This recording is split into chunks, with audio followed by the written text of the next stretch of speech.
To everyone welcome to LTX classes. ఈరోజు మనం the Hindu అనాలిసిస్లో important articles అన్ని డీటెయిల్డ్గా డిస్కస్ చేసుకుందాం. డేట్ 5/8/2023 ఆర్టికల్స్ డిస్కస్ చేస్తుంది. This is Srinivas. ఒకసారి చూడమా, ఇండిపెండెన్స్ డే స్పెషల్ ఆఫర్ అనేది ఉంది. ఆన్లైన్ యూపీఎస్సీ ఇన్ఫినిటీ కేవలం 50,000కే మీకు అవైలబుల్గా ఉంది. లైఫ్ టైం వ్యాలిడిటీ ఉంటుందమ్మా. క్లియర్, లైఫ్ టైం వ్యాలిడిటీతో మీకు కోర్స్ ఆఫర్ ఉంది. మీకు ఆఫ్లైన్ క్లాసెస్ ఒకవేళ జాయిన్ అవ్వాలనుకున్న హైదరాబాద్, విశాఖపట్నం బ్రాంచెస్కి మీరు విజిట్ చేయగలరు. అండ్ ఈ నెంబర్ చూడండి, 7893899553. ఈ నెంబర్కి మీరు కాల్ చేయగలరు. అయితే ఇది ఇండిపెండెన్స్ డే ఆఫర్ కాబట్టి 15th ఆగస్ట్ వరకు మాత్రమే ఆఫర్ అవైలబిలిటీలో ఉంటుంది. And this is the best price. 50,000 రూపీస్కి మీకు లైఫ్ టైం వ్యాలిడిటీతో యూపీఎస్సీ కోర్స్ అంతా కూడా మీకు అవైలబుల్గా వస్తుందన్నమాట. Clear. So for sample videos కానీ ఇంకే డౌట్స్ ఉన్నా ఈ నెంబర్కి మీరు కాల్ చేయగలరు. ఇది చూడమ్మా, ఫస్ట్ పేజ్లో ఈ ఆర్టికల్ మనకి అపియర్ అయింది. Supreme court upholds the ASI study at Gyanvapi mosque case. ASI అంటే ఆర్కియలాజికల్ సర్వే ఆఫ్ ఇండియా. ఈ survey of India it generally checks the fossil and other old evidences. Clear. So evidences ఏవైతే ఉంటాయో వాటి యొక్క age డిటర్మినేషన్కి archaeological survey of India it uses carbon dating methods అనమాట. Clear. So ఒక relevant item అవైలబుల్గా ఉంటే దాని యొక్క ఏజ్ని ఇది కనిపెడుతుంది అనమాట. Which holds the national, the cultural importance. Clear. Archaeological survey of India duty అదనమాట. అయితే supreme court archaeological survey of India చేపట్టాల్సిన Gyanvapi mosque. Clear. Gyanvapi mosque అనేది ఉత్తరప్రదేశ్లో ఇంపార్టెంట్ ప్లేస్లో ఉంది. ఇప్పుడు దాని గురించి మనం నీట్గా డీటెయిల్డ్గా చూద్దాము. బ్యాక్గ్రౌండ్తో సహా ప్రాపర్గా చూసుకున్నట్లయితే మనకంతా క్లియర్గా క్లారిటీగా ఉంటుంది. సో ఇది చూడమ్మా. ఈ ఆర్టికల్ మనకి GS2 పాలిటీలో ఇంపార్టెంట్ అనమాట. క్లియర్. GS2 పాలిటీలో మనకి ఇంపార్టెంట్. రైట్. అయితే మనం ఇంతవరకు జ్ఞాన్వాపి మసీద్ అని అంటున్నాం, అవునా? ఒకసారి చూడమ్మా. సింప్లీ ఇక్కడ ఏదైతే ముస్లిం ఆర్కిటెక్చర్ కనిపిస్తుందో దిస్ ఈజ్ ది జ్ఞాన్వాపి మసీద్. క్లియర్. రైట్. అయితే ఇది ఎక్కడ ఉంది? మనకి ఉత్తరప్రదేశ్లో ఫేమస్ కాశీ విశ్వనాథ్ టెంపుల్. మీరు ఈ పక్కనే చూసినట్లయితే here this is the famous Kashi Vishwanath temple. Famous Kashi Vishwanath temple in Varanasi. ఆ పక్కన జ్ఞాన్వాపి మసీద్ అనేది ఉన్నదన్నమాట. క్లియర్. రైట్. అయితే ఇష్యూ అంతా కూడా జనరల్గా కొంతమంది ఎలిగేషన్ ఏంటి అంటే, ముందుగా ఇక్కడ కాశీ విశ్వనాథ్ టెంపులే ఉండేది ఒకప్పుడు. ఇదంతా కూడా కాశీ విశ్వనాథ్ టెంపుల్. బట్ ఔరంగజేబ్ టైంలో 1669, clear, please remember, 1669 and 1670s టైంలో half of the Kashi Vishwanath టెంపుల్ని బ్రేక్ చేసి దాని మీద మసీద్ కట్టడం జరిగింది. క్లియర్. సో ఇప్పుడు ఈ మసీద్ లోపల ఇప్పటికీ హిందూ ఐడల్స్ అనేవి ఉన్నాయి, హిందూ దేవుళ్ళ యొక్క విగ్రహాలు అనేవి ఉన్నాయి. సో మాకు దర్శించుకోవడానికి ఛాన్స్ ఇవ్వండి, ప్రేయర్ చేసుకోవడానికి ఛాన్స్ ఇవ్వండి అని కేసు వేశారనమాట. క్లియర్. సో ఇది జనరల్గా కేసు. అయితే అసలు ఏమైంది, ఎందుకు వచ్చింది, ఇప్పుడు ఏం జరుగుతుంది, ఇదంతా కూడా నీట్గా డీటెయిల్డ్గా మనం చూద్దాం. రైట్. ఒక క్రక్స్ పాయింట్ ఆఫ్ థింగ్స్లో ఎందుకు, ఎక్కడ, ఏం జరిగిందో మీకు అర్థమైంది. రైట్. ఇప్పుడు హిస్టారికల్గా బ్యాక్గ్రౌండ్తో సహా మొత్తం చూద్దాం. చూడండమ్మా. So the time is 1991. 1991 టైంలో ఇండియాలో ఎకనామిక్ క్రైసిస్ ఉన్నప్పటికీ కూడా పొలిటికల్ ఇష్యూస్ మాత్రం ప్రైమ్ రోల్ ప్లే చేయడం అనేది జరిగింది. నేను ఎందుకు అలా చెప్తున్నానంటే 1991లో ఉత్తరప్రదేశ్లో మోస్ట్ ఫేమస్ అయిన బాబ్రీ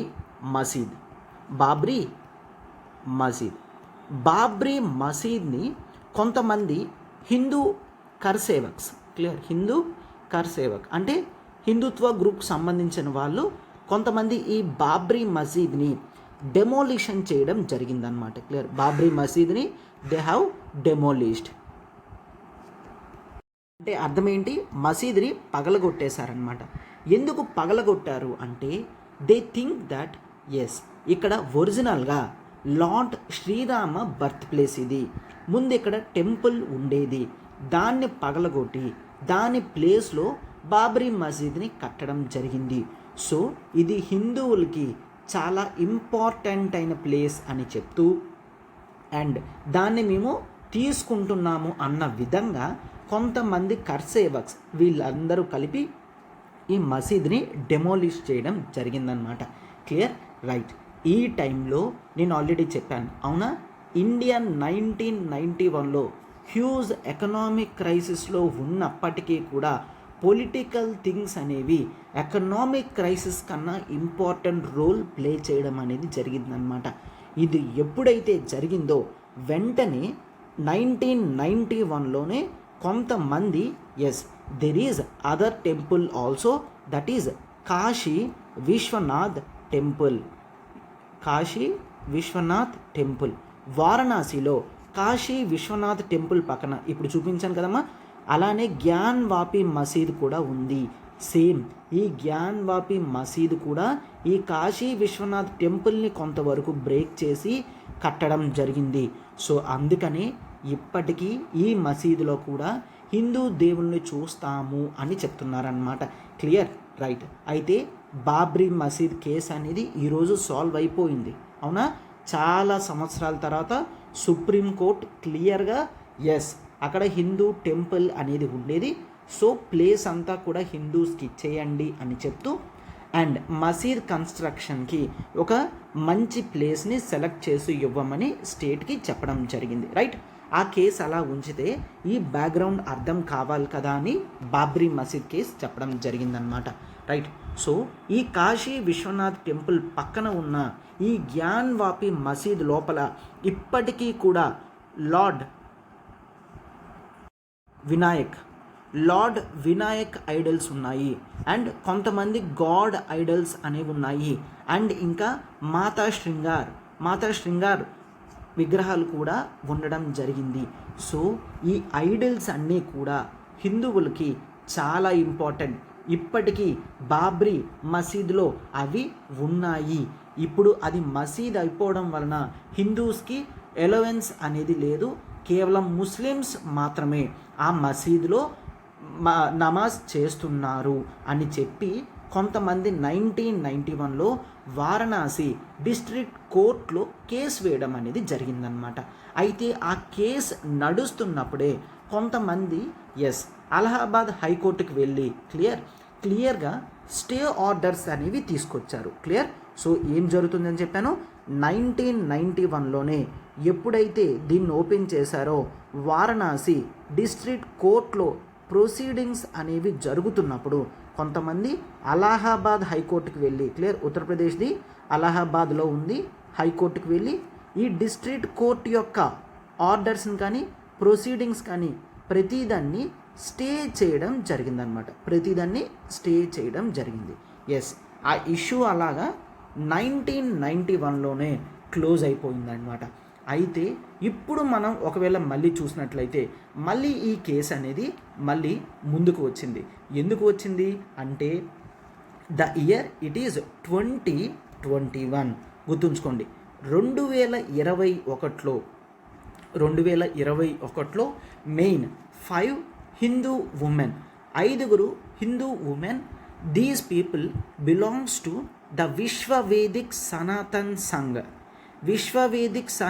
సంఘ్ అనే ఒక హిందూ గ్రూప్ అన్నమాట. వీళ్ళు వారణాసి సివిల్ కోర్టులో కేసు వేయడం జరిగింది. ఏంటి, మాతా శృంగార్ గౌరీ టెంపుల్ ఉంది, lord Ganesha and Hanuman Nandi idols అనేవి ఇన్సైడ్లో ఉన్నాయి. అయితే మేము ఇప్పుడు ఏం అడగట్లేదు, మేమేం అడుగుతున్నామంటే ఈ టెంపుల్ లోపలికి వెళ్ళి మేము పూజించుకోవడానికి ఛాన్స్ ఇవ్వమని అడుగుతున్నాము. అండ్ దే ఆల్సో ఆస్డ్ మేము ఇట్లా ఐడల్స్ ఉన్నాయి అని చెప్పాం కాబట్టి Muslim people may try to break that statues, ఆ విగ్రహాలని కూలగొట్టే ఛాన్సెస్ ఉన్నాయి. సో వాటిని కాపాడి మాకు ఎలవెన్స్ అనేది ఇవ్వండి అని చెప్పారనమాట. అండ్ వీళ్ళందరూ వాదన ఏంటంటే దట్ ఈజ్ 1669లో ఎంపరర్ ఔరంగజేబ్ ఈ ప్లేస్లో కాశీ విశ్వనాథ్ టెంపుల్ ప్లేస్లో బ్రేక్ చేసి జ్ఞాన్వాపి మసీద్ని కన్స్ట్రక్షన్ చేయించారు అని మళ్ళీ వాదన అనేది వినిపించారనమాట. అయితే ఈ కేసు వారణాసి సివిల్ కోర్టులో వేసిన తర్వాత ఈ జ్ఞానవాపి మసీద్ మేనేజ్మెంట్ వాళ్ళు ఎవరైతే ఉన్నారో వాళ్ళు they have reached the Allahabad high court. Allahabad హైకోర్టుకి వెళ్ళి దే హ్యావ్ ఆర్గ్యూడ్ ఏంటి, ఎస్ ఇక్కడ మీరు 1991లో పార్లమెంట్లో ఒక చట్టం తీసుకొచ్చారు. That is the places of worship special provisions act. Places of worship special provisions. ఈ యాక్ట్ యొక్క ముఖ్య ఉద్దేశం ఏంటో నేను క్లియర్గా చెప్తాను, ఒక్కసారి చూడండి. ఏమని చెప్పాను, 1991లో ఎప్పుడైతే కొంతమంది హిందూస్ బాబ్రీ మసీద్ని డిమోలిష్ చేయడం జరిగిందో, ఎస్ పార్లమెంట్ మొత్తం ఇండియా అంతా కూడా భయపడిందనమాట.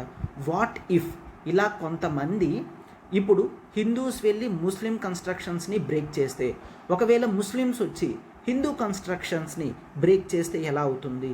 ఇలా అయితే సొసైటీలో కమ్యూనల్ హార్మోనీ అనేది దెబ్బతింటుంది అని భావించి 1991లో places of worship special provisions యాక్ట్ని తీసుకొచ్చారన్నమాట. ఈ యాక్ట్ ప్రకారం if you take main important ఒక సెక్షన్ ఉంటుందమ్మా, ఈ సెక్షన్ని please do remember. Section 4. Section 4 ప్రకారం ఏం చెప్తున్నారంటే, యాజ్ ఆఫ్ నౌ 1947లో ఏ కన్స్ట్రక్షన్స్ అయితే ఉన్నాయో అవి అలానే ఉంటాయి. ఆ కన్స్ట్రక్షన్స్ని చేంజ్ చేయొద్దు. అంటే లెట్స్ టేక్ ఒక దగ్గర గుడి ఉందంటే అది గుడిగానే ఇప్పటికీ కూడా ఉండాలి. 1947లో ఒక ప్లేస్లో మసీద్ ఉంది అంటే ఇప్పటికీ కూడా అది మసీద్లానే ఉండాలి.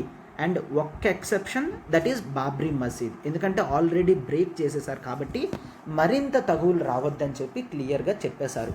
1947లో ఏ రకమైన కట్టడాలు అనేవి ఉన్నాయో ఆ రిలీజియస్ కమ్యూనిటీస్ దాన్ని అట్లానే మెయింటైన్ చేయాలి. వేరే రిలీజియస్ కన్స్ట్రక్షన్స్ మీదకి వెళ్ళకూడదు. ఒకవేళ తెలిసిన ఏది ఏమైనప్పటికీ కూడా అప్పటి 1947 ప్రకారం ఏవైతే ఉన్నాయో అవి మాత్రమే ఉండాలి అని 1991 చట్టం తీసుకొచ్చారు. రైట్. అయితే ఈ జ్ఞాన్వాపి మసీద్ మేనేజ్మెంట్ కమిటీ వాళ్ళు సార్ అలహాబాద్ హైకోర్టులో చెప్పడం జరిగింది. సెక్షన్ 4 ప్రకారం ఇది 1947లో ఈ మసీద్లానే ఉంది. సో ఇప్పుడు ఒకవేళ ఏదైనా జరిగి ఇది హిందూస్కి మళ్ళీ ఇచ్చినట్లయితే ఈ యాక్ట్ని వైలేట్ చేసినట్టు అవుతుంది. నో, ఇన్ని సంవత్సరాలుగా ఏదైతే జరుగుతుందో మసీద్ అనేది క్లియర్గా నమాజ్ గురించి మాత్రమే కన్స్ట్రక్షన్ చేయడం జరిగింది. ఇక్కడ ఎటువంటి కన్స్ట్రక్షన్ కూడా ముందులో లేదు అని చెప్తున్నారన్నమాట. సో బాబ్రీ మసీద్ కేసు సాల్వ్ అవ్వడానికి చాలా ప్రాబ్లం అయ్యింది. ఇప్పటికీ మళ్ళీ ఇటువంటి ప్రాబ్లమ్స్ తీసుకొస్తే సొసైటీలో కమ్యూనల్ హార్మోనీ అనేది డ్యామేజ్ అవుతుంది అని అలహాబాద్ హైకోర్టులో వాదించారనమాట. బట్ అయినప్పటికీ వారణాసి కోర్టు వాళ్ళు they have asked for the archaeological survey. ఎవరైతే పిటిషన్స్ వేశారో వాళ్ళ పిటిషన్స్ అనేవి కరెక్టా కాదా అని చెప్తూ ఒక ఆర్కియలాజికల్ సర్వే డిపార్ట్మెంట్ని పంపించడం జరిగింది. సో ఈ ఆర్కియలాజికల్ సర్వే ఆఫ్ ఇండియా వాళ్ళు వెళ్ళడం జరుగుతుందన్నమాట. అయితే అలహాబాద్ హైకోర్టు ఏమని చెప్పింది, okay archaeological survey of India వాళ్ళని పంపించండి, బట్ వీళ్ళ మొత్తం కూడా అక్కడ లోపల ఏదైతే చెక్ చేస్తున్నారో అంతా వీడియోగ్రఫీ తీయాలి అని చెప్తున్నారనమాట. అంటే ఒక వీడియోగ్రఫీలో స్టోర్ చేసినట్లయితే అందరికీ క్లియర్గా కనిపిస్తుంది లోపల ఐడిల్స్ ఉన్నమాట వాస్తవమేనా ఆర్ కేవలం ఇవి ఎలిగేషన్స్ మాత్రమేనా అని చెప్పడం జరిగింది. అయితే ఈ ఆర్కియలాజికల్ సర్వే ఆఫ్ ఇండియా వాళ్ళు వెళ్ళేసరికి చాలామంది ముస్లిమ్స్ అండ్ హిందూస్ అక్కడికి రావడంతో గందరగోళం తయారైంది. అండ్ కోర్టు వెంటనే ఆ ప్రొసీడింగ్స్ని ఆపేసిందనమాట. ఆర్కియలాజికల్ సర్వే ఆఫ్ ఇండియా వాళ్ళని అప్పుడే లోపలికి మీరు వెళ్ళొద్దు అని స్టే ఇవ్వడం జరిగిందనమాట. రైట్. అయితే ఇది జరుగుతున్నప్పుడే క్లియర్గా కొంతమంది హిందూస్ కొంతమంది మళ్ళీ పిటిషన్ వేశారు. ఏంటని, ఈ మాస్క్ లోపల ఒక దగ్గర శివలింగం అనేది ఉన్నది. ఈ శివలింగం హిందూస్కి చాలా ఇంపార్టెంట్ అని కేసు వేశారు. అయితే ముస్లిమ్స్ ఏం ఆర్గ్యూ చేశారంటే most of the Muslim constructions దగ్గర మేము ఫౌంటైన్స్ అనేవి పెట్టుకోవడం జరుగుతుంది. Clear? Yes, most of the Islam కన్స్ట్రక్షన్స్లో ఫౌంటైన్స్ అనేవి ఉంటాయి, రైట్? ఎస్, అండ్ ఇది కూడా వాళ్ళు శివలింగం అని భ్రమపడుతున్నారు. But this is fountain. ఇది మసీద్ కన్స్ట్రక్షన్ చేస్తున్నప్పుడే ఈ ఫౌంటైన్ని పెట్టడం జరిగింది. అండ్ ఇది ఎటువంటి శివలింగం కూడా కాదు అని చెప్పడం జరిగింది. బట్ అలహాబాద్ హైకోర్టు మాత్రం నో, అది ఏమైనప్పటికీ డిస్ప్యూట్లో ఉన్నది కాబట్టి ఆ శివలింగం ఏరియాని కంప్లీట్గా క్లోజ్ చేయండి అండ్ అక్కడ ఎటువంటి నమాజ్ ప్రేయర్స్ కూడా ఇవ్వద్దు అని చెప్పడం జరిగిందనమాట. అండ్ ఈ కంప్లీట్ జ్ఞాన్వాపి మసీద్ని అంతా కూడా సీల్ చేయడం అనేది జరిగింది. అప్పటి నుంచి ముస్లిమ్స్ ఎటువంటి ప్రేయర్స్ కూడా అలవెన్స్ ఇవ్వడం లేదు జ్ఞాన్వాపి మాస్క్లో, రైట్? అండ్ తర్వాత ఈ ప్రొసీడింగ్స్ జరుగుతున్నప్పుడే and recently now it has come again ఏమని, మళ్ళీ ఈ ఆర్కియాలజికల్ సర్వే ఆఫ్ ఇండియా వాళ్ళు వీడియోగ్రఫీ చేయడానికి వెళ్తుంటే ఎస్ కొంతమంది సుప్రీంకోర్టులో కేసు వేశారనమాట. ఈ వీడియోగ్రఫీ అనేది జరగద్దు, ఎందుకంటే వీడియోగ్రఫీ అన్న నేమ్తో వీళ్ళు ఈ వీడియోగ్రఫీ ఎన్ని రోజులు చేస్తారు అండ్ ఈ వీడియోగ్రఫీ చేయడానికి ఎటువంటి రెగ్యులేషన్స్ అయినా ఉన్నాయా? క్లియర్? ఇట్లాంటివన్నీ నెంబర్ ఆఫ్ థింగ్స్ వేస్తే సుప్రీంకోర్టు క్లియర్గా యాజ్ ఆఫ్ నౌ స్టే ఇవ్వడం జరిగిందనమాట. సూన్ సుప్రీంకోర్టు క్లియర్గా చెప్తుంది అసలు ఏ విధంగా ముందుకు వెళ్ళాలి అనేది చెప్తుందనమాట. అయితే కేసు అంతా కూడా 1991 నుంచి ఇప్పటిదాకా ఏదైతే జరిగిందో అదంతా చెప్పాను. అయితే ఏ ఇయర్లో ఏం జరిగింది అదంతా మనకు అవసరం లేదు. మనకి మోస్ట్ ఇంపార్టెంట్ ఏంటి అంటే that is 1991 places of worship special provisions act. Yes, 1991 ఈ యాక్ట్ ప్రకారం సెక్షన్ 4లో క్లియర్గా చెప్పడం జరిగింది. ఏంటని, ఎప్పుడైనా 1947 ప్రకారం కట్టడాలు ఏవైతే ఉన్నాయో రిలీజియన్గా వాటినియే ఉంచాలి. ఒకవేళ మార్చినట్లయితే వాళ్ళ మీద క్రిమినల్ చర్యలు అనేవి తీసుకుంటాము. ఇది మనం గుర్తుంచుకోవాలి. అండ్ ది అదర్ థింగ్, ఇండియాలో ఒకవేళ ఇటువంటి ఇష్యూస్ అనేవి కంటిన్యూస్గా వస్తున్నాయంటే కమ్యూనల్ హార్మోనీ అనేది దెబ్బతింటుంది. అండ్ ఒక్కసారి మసీద్లో ప్రేయర్ చేసుకోవడం అనేది it comes under article 21 freedom of life ప్రకారం వస్తుంది. Article 19 freedom of speech and expression కింద వస్తుంది. అండ్ ఆల్సో ఫ్రమ్ ఆర్టికల్ 25 నుంచి 28 వరకు ఏదైతే రిలీజియస్ ఫ్రీడమ్ ఇవ్వడం జరిగిందో అవన్నీ కూడా వైలేట్ అవుతాయి. అవునా? వీటిని మనం దృష్టిలో ఉంచుకోవాలన్నమాట. ఎస్, అయితే సార్ ఇప్పుడు ఏమంటారు? Yes, archaeological survey of India వాళ్ళు నిజంగా as soon as possible videography అనేది కంప్లీట్ చేసినట్లయితే దాన్ని అందరూ కూడా చూస్తారు. సో ఎటువంటి ఎలిగేషన్స్ ఉన్నాయో అందరికీ కూడా తెలుస్తాయి. సార్, వాట్ ఇఫ్ ఈ ఐడల్స్ అనేవి అందులో ఉంటే? One peaceful thing that court can order ఏంటి అంటే, ఒకవేళ నిజంగా ఈ మసీద్లో ఈ ఐడల్స్ ఉన్నట్లయితే ఆ ఐడల్స్ ఉన్న ప్లేస్ వరకు కూడా హిందూస్కి అలవెన్స్ ఇవ్వాలి. So that Hindus and Muslim brothers sisters వెళ్తారు అండ్ ఎవరి నమాజ్ వాళ్ళు చేసుకుంటారు, ఎవరి ప్రేయర్స్ వాళ్ళు చేసుకుంటారో వాళ్ళు వచ్చేస్తారు. సో దీంతో కమ్యూనల్ ఫాస్టరింగ్ అనేది హిందూ ముస్లిమ్స్ కాంబినేషన్ అనేది కరెక్ట్గా బాగుంటుందన్నమాట.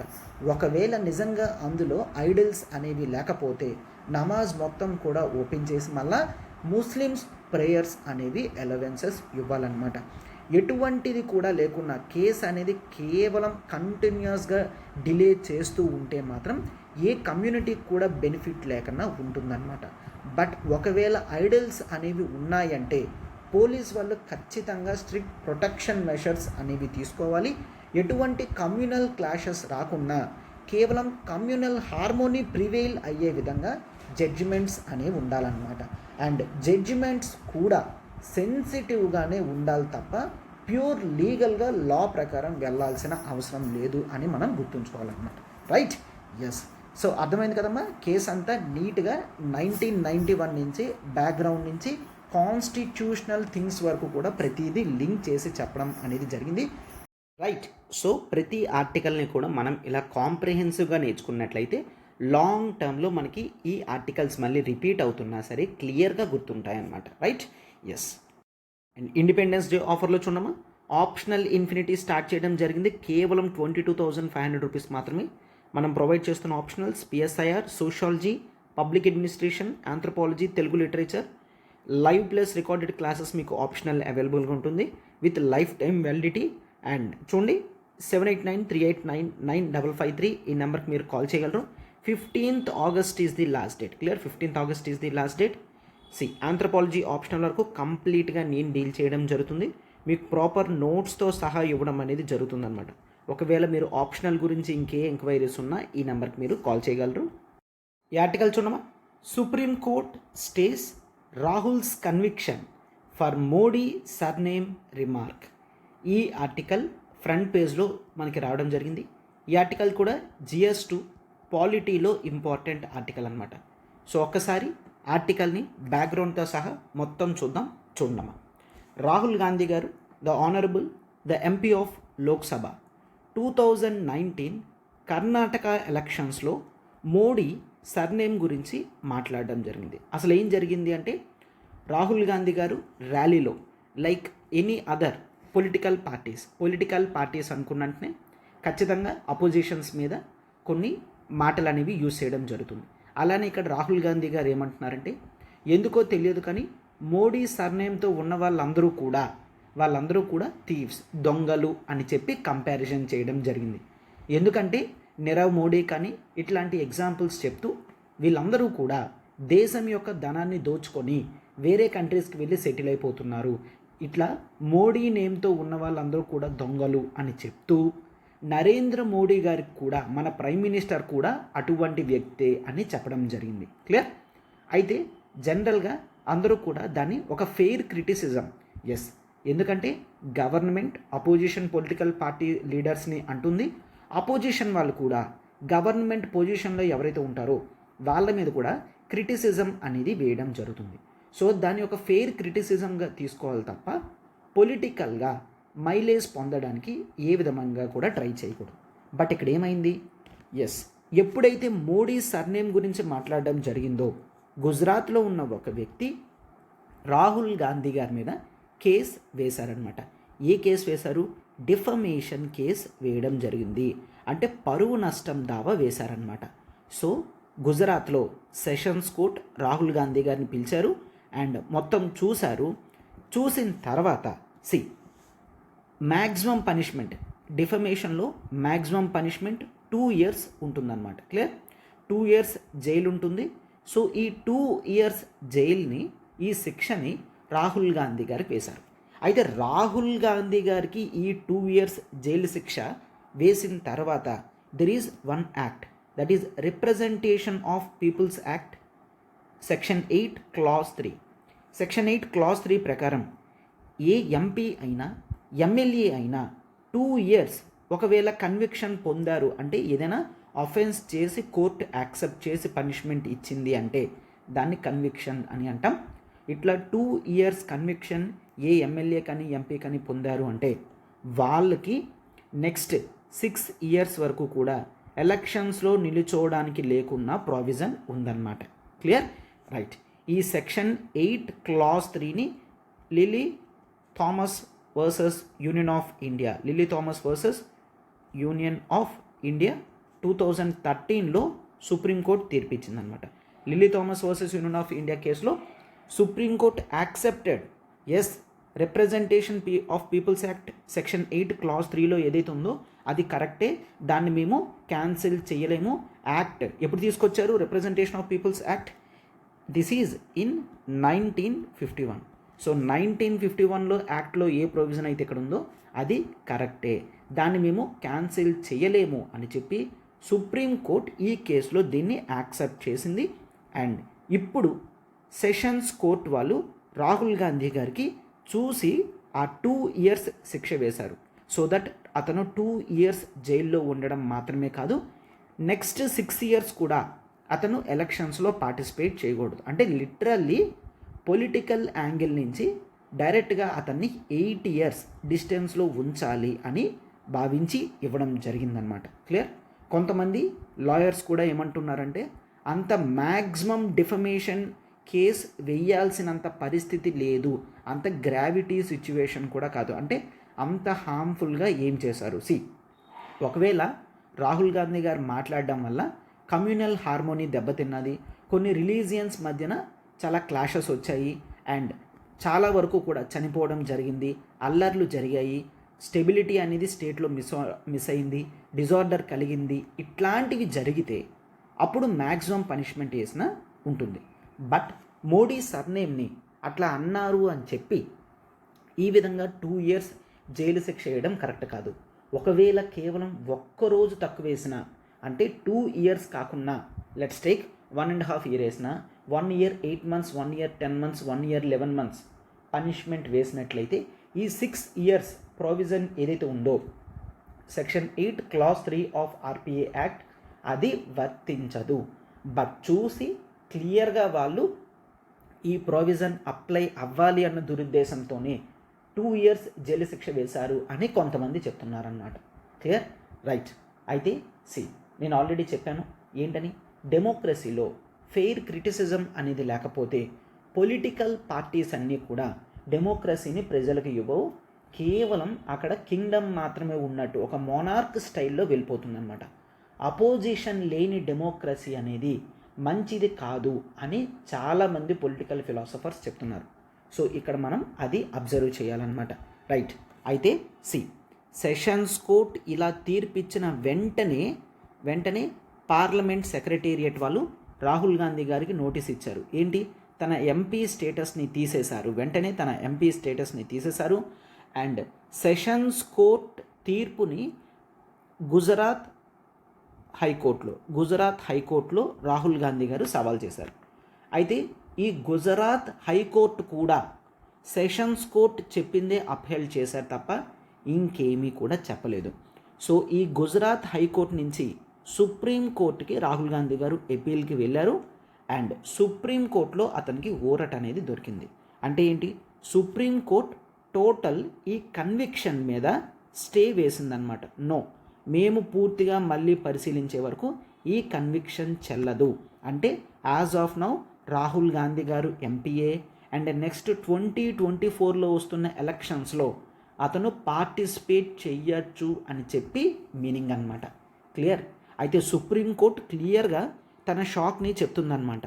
ఏంటంటే గుజరాత్ హైకోర్టు వాళ్ళు అసలు ఏ విధంగా కూడా ప్రాపర్ జడ్జిమెంట్ ఇచ్చారు అని అనిపించలేదు. వాళ్ళు ఎక్కడ కూడా గ్రౌండ్ లెవెల్ రీసెర్చ్ చేయకుండా, రైట్, ఏమీ కూడా చెప్పకుండా రాహుల్ గాంధీ గారి కన్విక్షన్ స్టే ఆర్డర్స్ అనేవి ఇవ్వలేదు. కేవలం సెషన్స్ కోర్ట్ ఏదైతే తీర్పిచ్చిందో దాన్నే చెప్పేశారు తప్ప అంతకన్నా ఇంకేమీ యాడ్ చేయలేదు అని చెప్తున్నారు. అంటే రాహుల్ గాంధీ గారు నిజంగా మిస్టేక్ చేశారు, దానికి తగ్గ పనిష్మెంట్ ఇదే అని యాక్సెప్ట్ చేస్తున్నట్టుగా గుజరాత్ హైకోర్టు ప్రాపర్గా తీర్పు ఇవ్వలేకపోయింది. కేవలం ఒక ప్యాచప్ వర్క్ లాగా సెషన్స్ కోర్ట్ చెప్పింది కరెక్టే, అది ఏదైతే చెప్పిందో అదే జరుగుతుంది అన్నట్టు మాత్రమే ప్రవర్తించారు తప్ప గుజరాత్ హైకోర్టు కరెక్ట్గా నడుచుకోలేదు అని సుప్రీంకోర్టు చెప్పిందనమాట. క్లియర్. సో నౌ ఇప్పుడు ఏంటి, అయితే ఇప్పుడు మళ్ళీ రాహుల్ గాంధీ గారికి తన ఎంపీ స్టేటస్ వస్తుంది. అందుకనే వీళ్ళు చెప్తున్నారు ఏంటి, this is the time to say ఇండియాలో జ్యుడిషియరీ అనేది ఉన్నది కాబట్టే అపోజిషన్ వాళ్ళు ప్రశాంతంగా ఉండగలుగుతున్నారు, డెమోక్రసీ అనేది సక్సెస్ఫుల్గా రన్ అవుతుంది. క్లియర్. గవర్నమెంట్ అపోజిషన్ని క్లోజ్ చేయాలనుకుంటుంది. ఇలా క్లోజ్ చేసే ప్రాసెస్లో జ్యుడిషియరీని కూడా క్లోజ్ చేసింది అంటే మరి ఇంకా డెమోక్రసీ అనేది ఇండియాలో ఉండదు, టోటల్ మొత్తం కూడా ఒక మొనార్కీ స్టైల్లోనే అయిపోతుంది అని చెప్తున్నారనమాట. క్లియర్. రైట్. సో ఇష్యూ అంతా చూసారు కదమ్మా.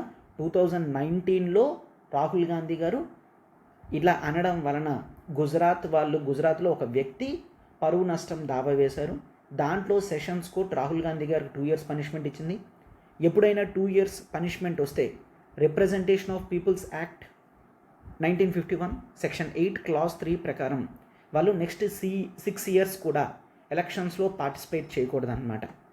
సో దాన్ని ఆ ప్రొవిజన్ 1951 నుంచి ఉన్న 2013లో Lilly Thomas versus Union of India కేసులో సుప్రీంకోర్టు ఈ ప్రావిజన్ని యాక్సెప్ట్ చేసిందనమాట. క్లియర్, ఈ ప్రావిజన్ని యాక్సెప్ట్ చేయడం జరిగింది.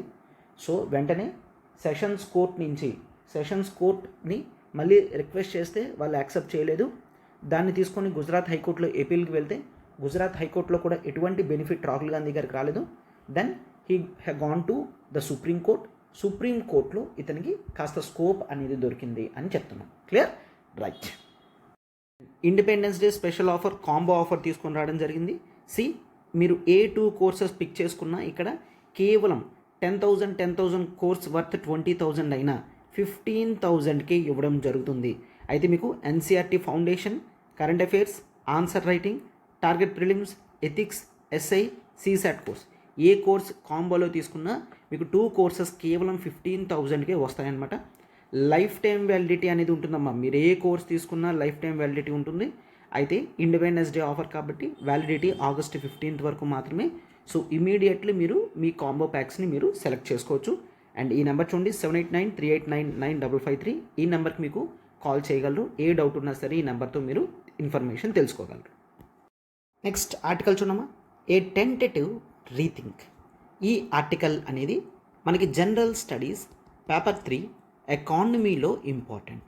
సో ఇక్కడ దేని గురించి మాట్లాడుతున్నారు? They are speaking about the GST council recent meeting. రీసెంట్గా జిఎస్టీ కౌన్సిల్ మీటింగ్లో the council accepted the levying of 28% of GST. దేని మీద?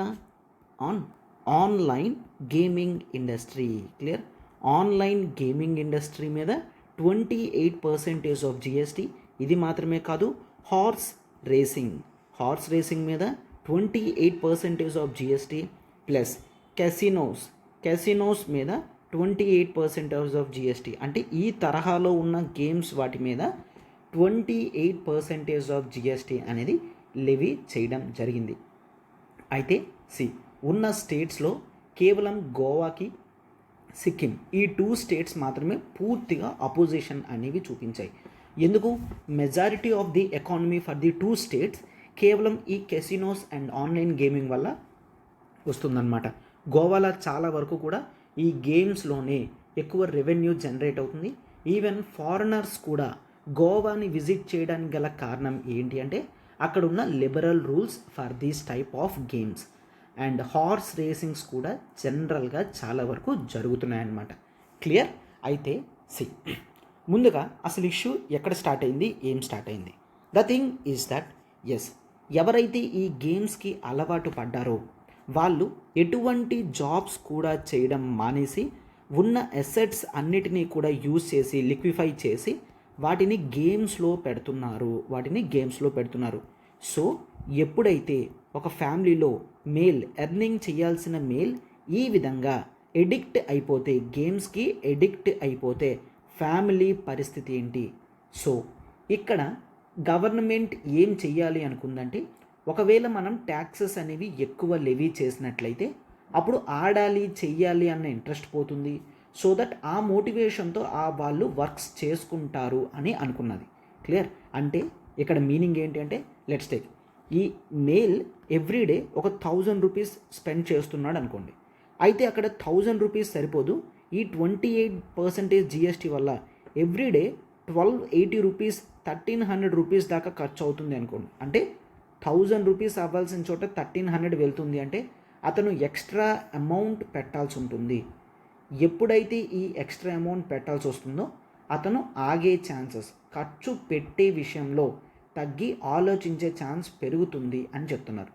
అందుకనే ఇట్లాంటి వాళ్ళందరినీ కూడా కంట్రోల్ చెయ్యాలి అన్న ఉద్దేశంతో జిఎస్టీని లెవీ చేయాలి అని భావించారనమాట. Right, that is very fine. అయితే ఏం చేశారు? ఈ కౌన్సిల్ మీటింగ్లో they accepted the 28% of GST. అందరూ దీనికి ఏమంటున్నారంటే అయితే గవర్నమెంట్ ఇక నుంచి ఈ టైప్ ఆఫ్ గేమ్స్ని అంటే హార్స్ రేసెస్ని, కెసినోస్ని, కార్డ్స్ ఈ గేమ్స్ వీటన్నిటిని కూడా లీగలైజ్ చేసిందా అని అడుగుతున్నారు. బట్ గవర్నమెంట్ సేస్ నో, మేము వాటిని ఏ విధంగా కూడా లీగలైజ్ అంటే చట్ట ప్రకారం ఆడుకోవచ్చు అని చెప్పడం లేదు. అవి నడిపించాలి అంటే రెగ్యులేషన్స్, లైసెన్సెస్ అనేవి స్టేట్స్ నుంచి తీసుకోవాలి. బట్ ట్యాక్స్ అనేది వేసేది మెయిన్ దేని గురించి అంటే ఎవరైతే ఎడిక్ట్ అవుతున్నారో ఆ ఎడిక్షన్ తగ్గించాలి అన్న ఉద్దేశంతో ఈ విధంగా ట్యాక్సెస్ అనేవి వేస్తున్నాము. అంతే తప్ప వీటిని చట్టపరం చేయడం లేదు, అంటే చట్ట ప్రకారం కూడా కరెక్టే అని మేము చేయడం లేదు, లీగలైజ్ చేయడం లేదు అని చెప్తున్నారనమాట. అండ్ ఈ 28% ఆఫ్ జిఎస్టీ వలన గవర్నమెంట్కి కూడా రెవెన్యూ అనేది బాగా వస్తుంది అని చెప్తున్నారు. Clear? Right.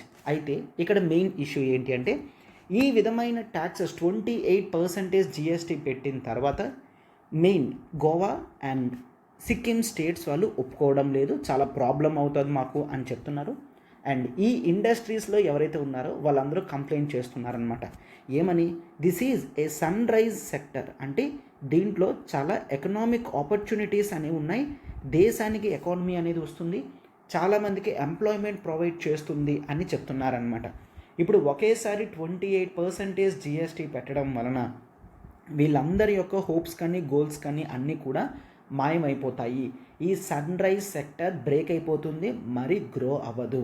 30%, literally nearly 30% of taxes అనేవి ఈ ఇన్ఫాంట్ ఇండస్ట్రీ, అంటే ఇది ఇంకా చాలా స్టార్టింగ్లో కదా ఉంది, సో ఇటువంటి ఇండస్ట్రీస్ తట్టుకోలేవు అని చెప్పడం జరిగింది. అయితే every one was shocked. So ఈ విధమైన థింగ్స్ అన్నీ వచ్చేసరికి సెంట్రల్ గవర్నమెంట్ కొద్దిగా స్కోప్ అనేది ఇచ్చింది. దాన్ని ఇప్పుడు మనం టైటిల్లో చూడండి, ఏ టెంటేటివ్ రీథింక్ అని చెప్పడం జరిగింది. ఇక్కడ మీనింగ్ ఏంటి అంటే that is yes, for example A అనే వ్యక్తి 1000 రూపీస్ పెట్టాడు హార్స్ మీద. క్లియర్? అయితే ఆ హార్స్ గెలిచింది, హీ ఎర్న్డ్ 3000 రూపీస్. క్లియర్? 1:3 రేషియోలో పెట్టాడు అనుకోండి, 3000 రూపీస్ సంపాదించాడు. అయితే ఈ 3000 రూపీస్ సంపాదించినప్పుడు గ్యాప్ ఎంత? 2000 కదా, అతను 1000 ఇన్వెస్ట్ చేశాడు, 3000 వచ్చింది, 2000. అయితే ఈ 2000కి గవర్నమెంట్ 28% జిఎస్టీ అనేది వేస్తుంది. అవునా?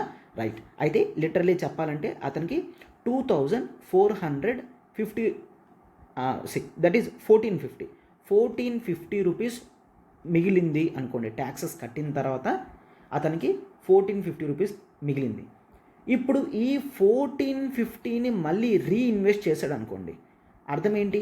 మరొక హార్స్ మీద ఇన్వెస్ట్ చేస్తున్నాడు అనుకోండి. 1450 ఇన్వెస్ట్ చేశాడు, నెక్స్ట్ మళ్ళీ అది 2500 రూపీస్ కింద ప్రాఫిట్ వచ్చింది అనుకోండి. ఈ సెకండ్ టైం ఇన్వెస్ట్మెంట్ చేయడం వల్ల వచ్చే ప్రాఫిట్లో అప్పుడు మేము జిఎస్టీ కలెక్ట్ చెయ్యము అని చెప్తున్నారనమాట. అంటే జనరల్గా అయితే ముందు ఆ స్కోప్ లేదు, బట్ ఈ ఇండస్ట్రీ అడుగుతుందని, ఈ 2 స్టేట్స్ అడుగుతున్నాయి అని కౌన్సిల్ మీటింగ్లో కూడా ఆలోచించని ఈ కొత్త నిర్ణయాన్ని గవర్నమెంట్ తీసుకొచ్చిందనమాట. ఏంటి? ఫస్ట్ టైం మీరు ఇన్వెస్ట్ చేసినప్పుడు మాత్రమే అప్పుడు వచ్చే ప్రాఫిట్స్ మీద మేము ట్యాక్స్ అనేది కలెక్ట్ చేస్తాము, తర్వాత నుంచి దాన్ని మీరు రీఇన్వెస్ట్ చేసి ఏదైతే సంపాదిస్తారో దాని మీద ట్యాక్స్ కలెక్ట్ చెయ్యము అని గవర్నమెంట్ చెప్తుందన్నమాట. క్లియర్? సో దీనికి చాలామంది క్రిటిసైజ్ చేస్తున్నారు. ఏంటి? దట్ ఒక హార్స్ రేసింగ్ ఇండస్ట్రీ, ఒక క్యాసినోస్ ఇండస్ట్రీ చెప్తుంటే గవర్నమెంట్ వింటుంది, వాళ్ళకి తగ్గట్టుగా లెజిస్లేషన్స్ చేస్తుంది తప్ప మిగిలిన ప్రజల్ని ఆలోచించడం లేదు. ఫర్ ఎగ్జాంపుల్ టేక్ ఒక మిడిల్ క్లాస్ ఫ్యామిలీ, ఆ ఫ్యామిలీలో 500 రూపీస్ అంటే చాలా ఎక్కువ, బట్ ఈ వ్యక్తి డైలీ 500 రూపీస్ హార్స్ రేసింగ్ మీద, క్యాసినోస్ మీద, ఆన్లైన్ గేమ్స్ మీద ఖర్చు పెడుతున్నాడు. సో దాని వలన ఫ్యామిలీ మొత్తం కూడా డీస్టెబిలిటీ అయిపోతుంది. అలా జరగకూడదు అని కదా గవర్నమెంట్ తీసుకొచ్చింది. బట్ ఈ విధమైన వెసులుబాట్లు ఇచ్చింది అంటే ఖచ్చితంగా ఏదైతే జరగకూడదో అదే జరుగుతుంది. అంటే పూర్ పీపులే ఎప్పుడైనా సరే ఎఫెక్ట్ అవుతారు. క్లియర్? కంటిన్యూస్గా ఇన్వెస్ట్మెంట్ చేసిన ప్రతిసారి ట్యాక్స్ ఉంది అంటే కొంతమంది జాయిన్ అవ్వరు, ఎందుకంటే నా దగ్గర 500 ఉంది, బట్ ఇప్పుడు ట్యాక్సెస్తో నేను ఇన్వెస్ట్ చేయాలన్నా, నాకు ఏదైనా రావాలనుకున్నా ఇంకేమీ మిగలదు అని ఆగిపోయే ఛాన్సెస్ ఉంటుంది. బట్ ఎప్పుడైతే రీఇన్వెస్ట్మెంట్లో ట్యాక్స్ లేదు అని చెప్పారో చాలా ఎక్కువ మంది ఓకేలే వన్ టైమే కదా ఏముందిలే అని చెప్పి ఇంకా డే అంతా ఆడుతూనే ఉంటారు. అండ్ ఇంకేమనిపిస్తుంది, ఎలాగా 30% అంటే 28% జిఎస్టీ కట్టాం కదా, రీఇన్వెస్ట్మెంట్ మీద ట్యాక్స్ లేదు కదా, ఇంకా కంటిన్యూస్గా రోజంతా ఆడుతూనే ఉందాము అన్న ఆలోచనలో కూడా ఉండే ఛాన్సెస్ ఉంటాయి. అవునా? బట్ గవర్నమెంట్ ఈ ఇంప్లికేషన్స్ని ఏమీ కూడా ఆలోచించకుండా సింపుల్గా రీఇన్వెస్ట్మెంట్ మీద ట్యాక్స్ లేదు అని చెప్పడం జరిగింది. దిస్ ఈజ్ కంప్లీట్లీ అన్యాక్సెప్టబుల్ అనమాట. రైట్? సో ఈ విధంగా గవర్నమెంట్ అనుకోలేదు కాబట్టి ఇంప్లికేషన్స్ ఎలా వస్తాయో ఆలోచించి గవర్నమెంట్ తన డెసిషన్ని రీథింక్ చేయాలి అని చెప్పి చెప్తున్నారనమాట. Clear? So this is the article. GS3 ఎకానమీలో మీరు ఇట్లాంటి ఆర్టికల్స్ని కేస్ స్టడీస్లో పెట్టి యూజ్ చేయగలరనమాట. క్లియర్? కేస్ స్టడీస్లో జనరల్గా మీరు ఒకవేళ సెక్రటేరియట్ అయితే ఏ విధమైన డెసిషన్ తీసుకుంటారు? ట్యాక్సెస్ పెడతారా? కంప్లీట్గా అబోలిష్ చేస్తారా? గ్రోయింగ్ ఇండస్ట్రీ వాళ్ళ పరిస్థితి ఏంటి? పీపుల్ ఎంప్లాయ్మెంట్ ఉంటారు కదా, వాళ్ళందరికీ ఉద్యోగాలు పోతాయి, వాళ్ళని ఏ విధంగా అడ్రస్ చేస్తారు? ఇట్లా నెంబర్ ఆఫ్ క్వశ్చన్స్ అనేవి అడిగే ఛాన్సెస్ ఉంటాయి. సో ఒకసారి మీకు ఆర్టికల్ మీద పూర్తి నాలెడ్జ్ వచ్చింది అంటే ఎథిక్స్లో కొన్ని కేస్ స్టడీస్ టర్మ్స్ అవి వింటారు కాబట్టి వాటిని యూజ్ చేసి మీరు ఆన్సర్స్ని రాయగలరు అనమాట. క్లియర్? ఎస్. ఈ ఆర్టికల్ చూడమా. ఈ article ISO bill paves way for more integration of 3 services. So tri services, ఈ సర్వీసెస్ గురించి చెప్తుంది ఈ ఆర్టికల్ అనేది. జనరల్ స్టడీస్ పేపర్ 2 పాలిటీలో ఆర్గనైజేషన్స్లో ఇంపార్టెంట్, అండ్ ఇంకా ఇంటర్నల్ సెక్యూరిటీలో కూడా కొంత ఓవర్లాపింగ్ అనేది ఉంటుందన్నమాట. అయితే ISO అంటే ఏంటి? ISO అంటే nothing but the inter services organization. Inter services organization, right. First of all ఇండియాలో డిఫెన్స్లో మనకి 3 సర్వీసెస్ మోస్ట్ ఇంపార్టెంట్గా చూస్తాం. First one is army, that is military, and next navy, and next air force. So ఈ 3 organisations ఏవైతే ఉన్నాయో ఇండియాని పూర్తిగా డిఫెండ్ చేస్తున్నాయి, అవునా? అయితే ఈ రెస్పెక్టివ్ ఆర్మీ ఆర్గనైజేషన్స్ అన్నీ కూడా, ఈ రెస్పెక్టివ్ మిలిటరీ ఆర్గనైజేషన్స్ అన్నీ కూడా వాళ్ళ యొక్క ఓన్ యాక్ట్స్తో నడుస్తున్నాయి. ఆర్మీ అనేది ఆర్మీ యాక్ట్ 1950, నేవీ అనేది నేవీ యాక్ట్ 1950, ఎయిర్ ఫోర్స్ అనేది ఎయిర్ ఫోర్స్ యాక్ట్ 1950. ఈ 3 సెపరేట్ యాక్ట్స్ నుంచి వాళ్ళు పవర్స్ తీసుకొని ఆర్గనైజ్ చేస్తున్నారు, రైట్. అయితే మెయిన్ ఎప్పుడైతే 1999 తర్వాత, క్లియర్, 1999 తర్వాత పాకిస్తాన్తో వార్ జరిగిన తర్వాత మన వాళ్ళు పూర్తిగా మనం మిలిటరీని యూజ్ చేస్తున్నాం, ఎయిర్ ఫోర్స్ని యూజ్ చేస్తున్నాం, కంబైన్డ్గా వార్ చేయలేకపోతున్నాము అని చెప్పి వాళ్ళు ప్రాబ్లం అనేది కనిపెట్టారనమాట. ఎప్పుడైతే మనం ఈ సర్వీసెస్ యొక్క ఇంటిగ్రేషన్ని సంపాదిస్తామో అప్పుడు మన పవర్ అనేది మరింత పెరుగుతుంది అని భావించారనమాట. దాన్నే ఏమంటాము? జాయింట్నెస్ అని అంటారు. జాయింట్నెస్ అంటే ఏంటి? Jointness from army, navy, air force, ఈ 3 సర్వీసెస్ యొక్క జాయింట్నెస్ని ఎక్స్పెక్ట్ చేయడం జరిగిందనమాట. ఈ 3 సర్వీసెస్ ఎప్పుడైతే జాయింట్గా ఒక ఏరియాని మొత్తం ప్రొటెక్టివ్ చేస్తారో ఆ ఏరియా అనేది ఇంకా అన్డిఫెండబుల్గా ఉంటుంది. అయితే మీకు డౌట్ రావచ్చు, సార్ నేవీ వాళ్ళు ఇన్లాండ్లో చేయలేరు కదా? ఎస్, అఫ్కోర్స్, ఎక్కడ వీలైతే అక్కడ ట్రై సర్వీసెస్ ఉండాలి, లేకపోతే అవసరమైన చోట 2 ఆర్గనైజేషన్స్ అయినా సరే జాయింట్నెస్తో వర్క్ చేస్తే ఖచ్చితంగా మనం గెలిచే ఛాన్సెస్ అనేవి ఎక్కువ ఉంటాయన్నమాట. క్లియర్? రైట్.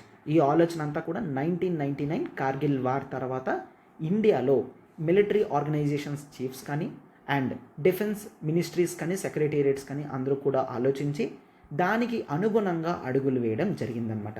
దాన్నే ఏమని చెప్తాము? యాజ్ ఆఫ్ నౌ మనం ఇండివిజువల్గా ప్రొటెక్ట్ చేస్తున్నాం. Right now we want to make it as the theatre commands. Theatre commands అంటే ఏంటి అంటే ఇక్కడ గ్రూప్ ఆఫ్ పీపుల్ ఉంటారు. For example let's take 300 military people ఉన్నారనుకోండి, 100 from army, 100 from navy, 100 from air ఫోర్స్లా డివైడ్ చేసుకుంటారు. వీళ్ళందరినీ కూడా ఒక కామన్ వ్యక్తి ఆర్గనైజ్ చేస్తూ ఉంటాడు. సో దట్ ఎవరి రిసోర్సెస్ ఎవరైనా సరే యూజ్ చేసి వెంటనే ఎనిమీని కంట్రోల్ చేసే విధంగా ట్రై చేస్తారనమాట. మెయిన్ మన వాళ్ళు ఈ థియేటర్ కమాండ్స్ గురించి ఆలోచిస్తున్నారనమాట. ఫర్ ఎగ్జాంపుల్ మనం వెస్టర్న్ ఫ్రంట్లో చూస్తే పాకిస్తాన్ నుంచి థ్రెట్ ఉంటుంది, ఈస్టర్న్ ఫ్రంట్లో చైనా నుంచి థ్రెట్ ఉంటుంది, అవునా? If this is India, the western front Pakistan ఇక్కడ ఉంది కదా, ఈస్టర్న్ ఫ్రంట్ చైనా ఇక్కడ ఉంది కదా. సో టోటల్గా ఈ బౌండరీ ఏరియాస్లో థియేటర్ కమాండ్స్ని పెట్టామంటే ఎప్పుడైనా ఏ అవసరం వచ్చినా, ఇఫ్ యూ టేక్ పాకిస్తాన్కి పక్కన మనకి నేవీ కూడా ఉన్నది కాబట్టి ఈ ట్రై సర్వీస్ కమాండ్, ఈ థియేటర్ కమాండ్ అంతా వెస్టర్న్ ఫ్రంట్లో పెట్టామంటే అవసరమైనప్పుడు ఆర్మీ అయితే ఆర్మీ, నేవీ, ఎయిర్ ఫోర్స్ ఈ మూడింటిని కూడా క్లియర్గా యూజ్ అయ్యే విధంగా మనం ఉపయోగించుకోవచ్చు అని చెప్తున్నారు. సో ఈ జాయింట్నెస్ ఎప్పుడైతే చేస్తామో సర్వీసెస్లో చాలా వరకు బెనిఫిట్స్ వస్తాయి. అంటే రిసోర్సెస్ ఓవర్లాప్ చేసి యూజ్ చేయాల్సిన అవసరం లేదు. ఒకరు గ్యాదర్ చేసిన ఇంటెలిజెన్స్ ఇన్ఫర్మేషన్ అనేది అందరూ యూజ్ చేసుకోవచ్చు. ఎప్పుడైతే సింక్రోనిజంలో అందరూ కూడా ఉంటారో మినిమల్ ఆప్టిమల్ రిసోర్సెస్తో మ్యాక్సిమం అవుట్పుట్ అనేది మనం సంపాదించవచ్చు అని చెప్తున్నారు. అంటే వార్లో ఎప్పుడైతే యూనిఫైడ్గా ఈ ఆర్గనైజేషన్స్ వార్ చేస్తారో ఖచ్చితంగా ఆ వార్ని మనం గెలిచే ఛాన్సెస్ ఉంటాయి అని చెప్తున్నారనమాట. క్లియర్? ఆర్టికల్ అర్థమైంది కదమ్మా. ఇది ఈ థియేటర్ కమాండ్స్ అంటే మీనింగ్ అదనమాట. సో ఈ ఐఎస్ఓ బిల్ ఏంటో ఒక్కసారి ఇక్కడ క్లియర్గా చూపిస్తాను. ప్రావిజన్ చూడండి. యాజ్ మొమెంటమ్ గెయిన్స్ ఏమైంది ఫర్ ప్రపోజ్డ్ ద రీఆర్గనైజేషన్, అదే కదా ఇప్పుడు మన మిలిటరీ ఆర్గనైజేషన్ మొత్తాన్ని కూడా రీఆర్గనైజ్ చేయాలంటున్నారు అనమాట. దీనికి into the integrated theatre commands చెప్పాను కదమ్మా. థియేటర్ కమాండ్స్ అంటే ఏంటో అని. The Lok Sabha on Friday passed the inter services organisation command control and discipline bill 2023. So ఈ ఇంటిగ్రేటెడ్ థియేటర్ కమాండ్స్ తీసుకొని రావడానికి ISO inter services organisation command control and discipline bill 2023ని తీసుకొని రావడం జరిగిందనమాట. And it seeks to empower the commander in chief and officer in command of inter service organisation with all disciplinary and administrative powers.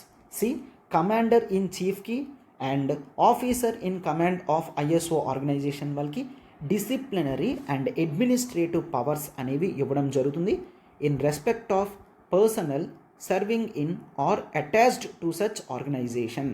Defence ministry చెప్తుంది అనమాట.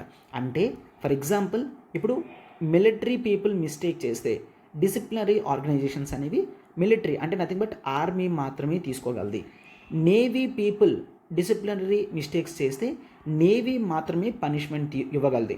అంతే తప్ప navy people mistake చేస్తే army వాళ్ళు ఎటువంటి పనిష్మెంట్ కూడా ఇవ్వలేరు. క్లియర్?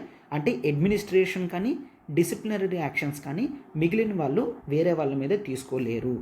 బట్ ఇప్పుడు ఈ థియేటర్ కమాండ్లో చెప్పాను కదమ్మా 300 మెంబర్స్లో ఆర్మీ నుంచి 100, నేవీ నుంచి 100, ఎయిర్ ఫోర్స్ నుంచి 100 ఉన్నారు. అంటే దీన్నంతటికీ హెడ్ ఎవరైతే ఉంటారో వాళ్ళు డిసిప్లినరీ యాక్షన్స్ అనేవి ఎవరి మీదనైనా తీసుకునే పవర్స్ ఉంటాయన్నమాట. క్లియర్? సో ఈ విధంగా వెసులుబాటు వచ్చిందంటే ఆ థియేటర్ కమాండ్స్ మరింత పర్ఫెక్ట్గా పనిచేస్తాయి అని చెప్తున్నారనమాట. క్లియర్? అండ్ నెక్స్ట్ కింద చూడమ్మా. ద ఐఎస్ఓ బిల్ గురించి చెప్తున్నారు. 2023 is essentially and enabling act. ఎప్పటి నుంచో గవర్నమెంట్ అనుకుంటుంది. సో దీని ద్వారా అది కంప్లీట్ అవుతుంది అని చెప్తున్నారనమాట.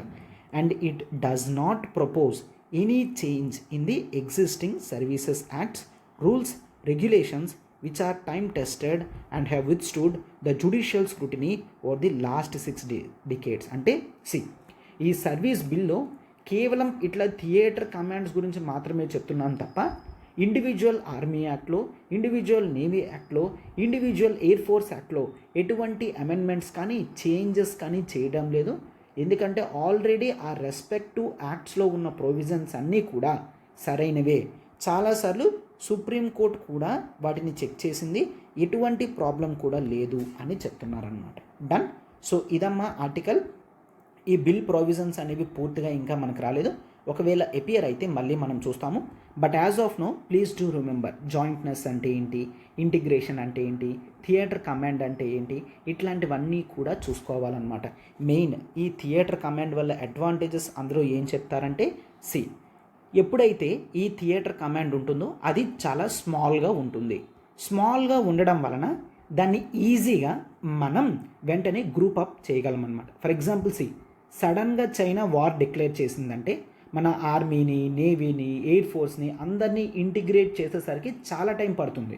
అట్లా కాకుండా వెంటనే ఈ theatre command first line of defence కింద యాక్షన్ తీసుకుంటుంది.